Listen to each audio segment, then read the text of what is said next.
And we're back,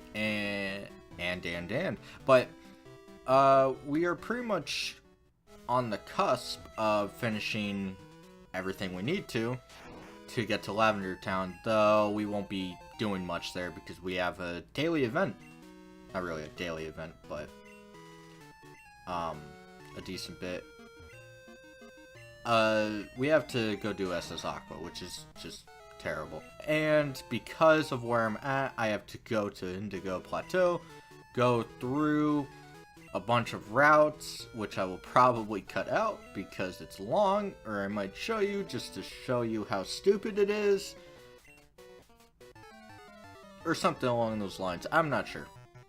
But anyway, we are moving north, finally on Route 12, to get to Lavender Town. Holy crap, forgot. But we're going to be battling. We will also be collecting a key item that's kind of important in the grand scheme of things. Not because it's useful, but because completion's sake.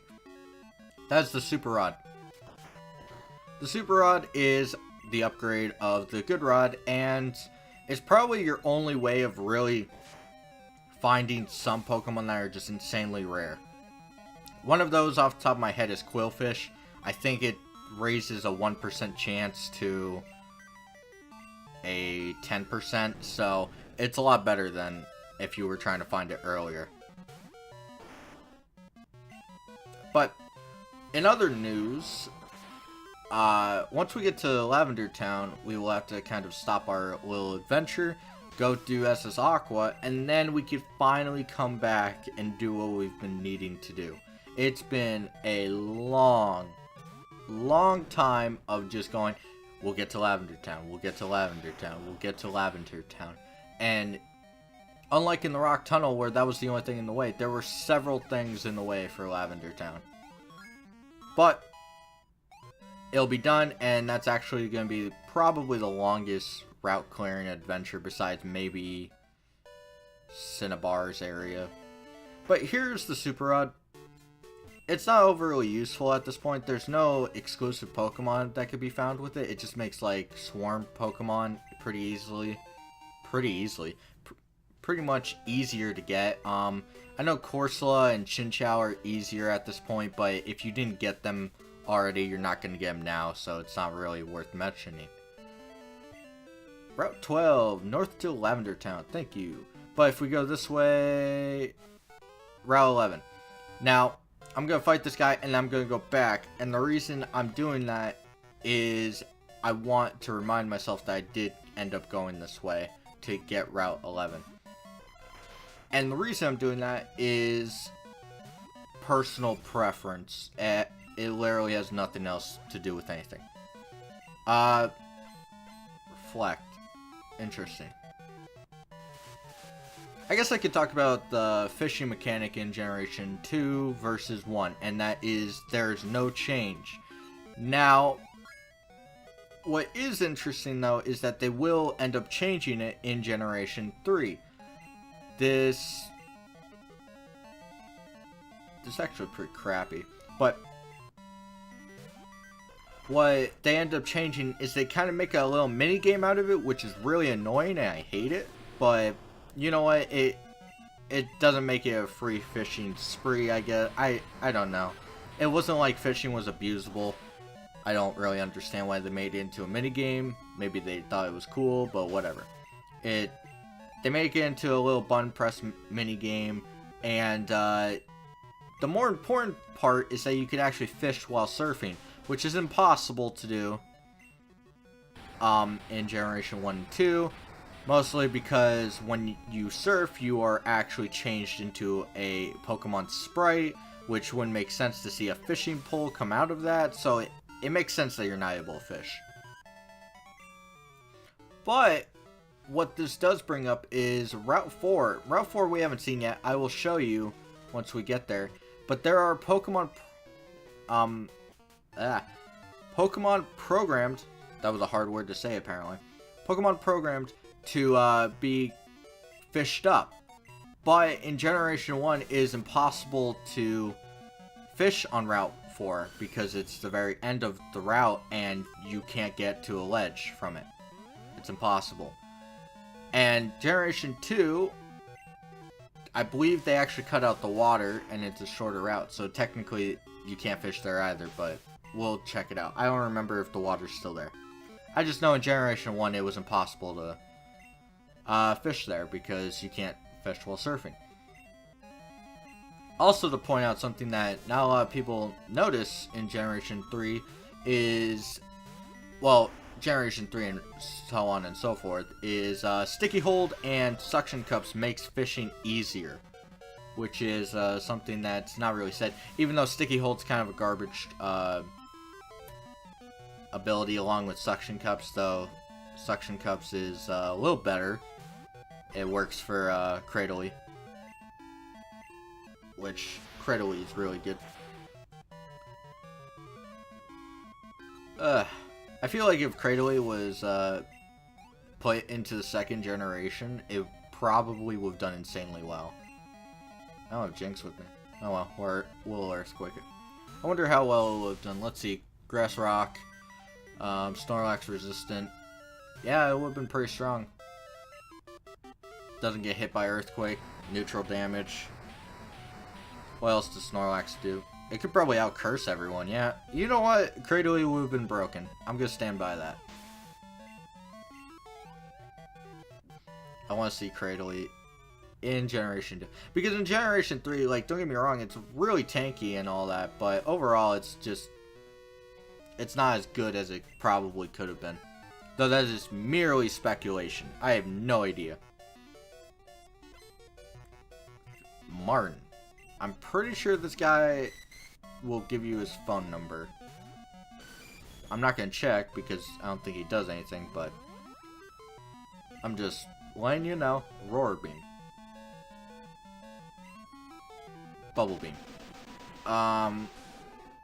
Why? Why would you switch moves?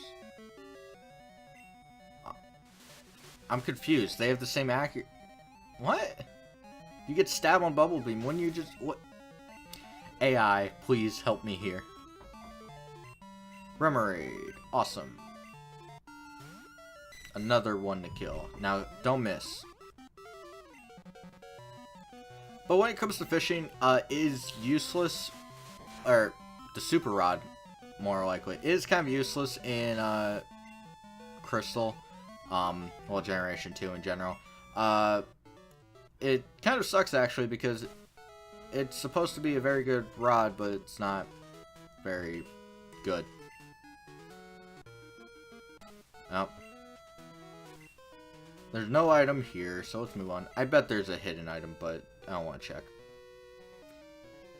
Do you remember? No. If I fought you before, that would be a lie. Let me see. Yeah, never fought Kyle.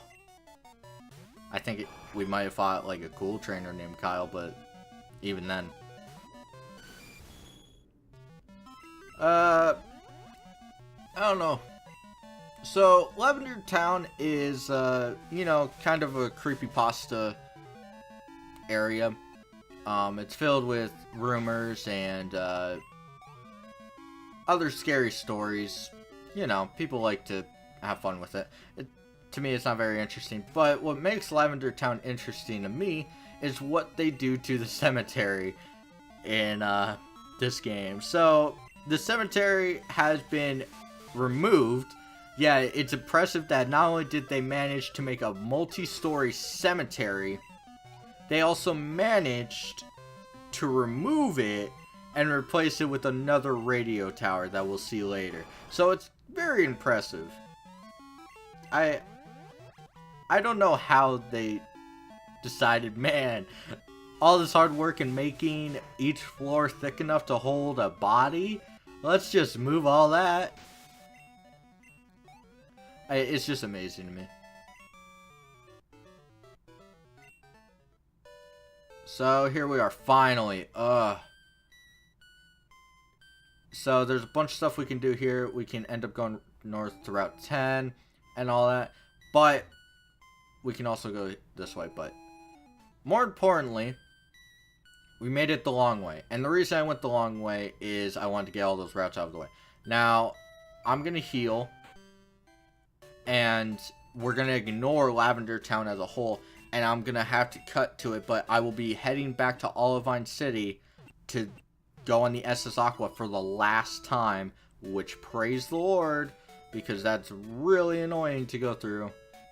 So, my path is kind of a long one. And this music is really crappy. In my opinion. Most Kanto music is. But I will be having to go through Victory Road, Route 26, Route 27, and Route 28 to get to a flyable spot. So, I'm going to cut it out and we'll be back once I get there. And I am in New Bark Town. It took a minute. Skarmory, of course, leveled up. And Typhlosion, I'm pretty sure, was close. So, Olivine, that's where we're going to be going. I'm going to... Actually, I'm not going to switch out because there is a PC. So, we're going to just straight go in, get ready to finish this annoying side thing that no one likes. Okay, I'm not sure if anyone really likes it, but I don't. And, like, the first time, I'm fine with it. I can deal with it. Second time, it's like, okay, this is annoying. And third time, it's like, I've already done this twice. Can we stop? So, I'm gonna go switch out. Nah, actually, we'll just fight. Anybody in here? Oh, look, more people. I'm going to Kanto to test my skills. Now, from what I remember of this trip, there's not a lot of obscene, like, low levels. And the reason I believe that is the case is they expect you to have done the first trip, of course, which is low, and then they expect you to have come back at some point and then do this trip, which means that you have already done it twice. And it's kind of like, I guess I understand the reason, but even then, these are still pretty low levels, though these are stronger Pokemon. It shouldn't pack a Earthquake. Not at all. Actually, I probably should have gone to Skarmory if I feared an Earthquake, but I'm sure Gengar can do it. Let's see, I want to see what the damage is. A lot more than I expected, actually. But it failed. Even though Ice Punch and Thunder Punch do technically the same power with Gengar, but... And with this next Pokemon, I'm actually going to end it. I know it was kind of like weird just to cut to get to here, but otherwise it would have been about 9 minutes, I'd say, of straight just walking and fighting wild encounters. It wasn't that fun. But anyway, with that, we will be done for right now. We will, of course, battle all the trainers in here for some decent experience, as you can see. At least this one's a little better, so I can push and persevere through it. Next time, we will battle the lady right beside us, and we will move on through the S.S Aqua. And hopefully be done with this boat forever. So, till then.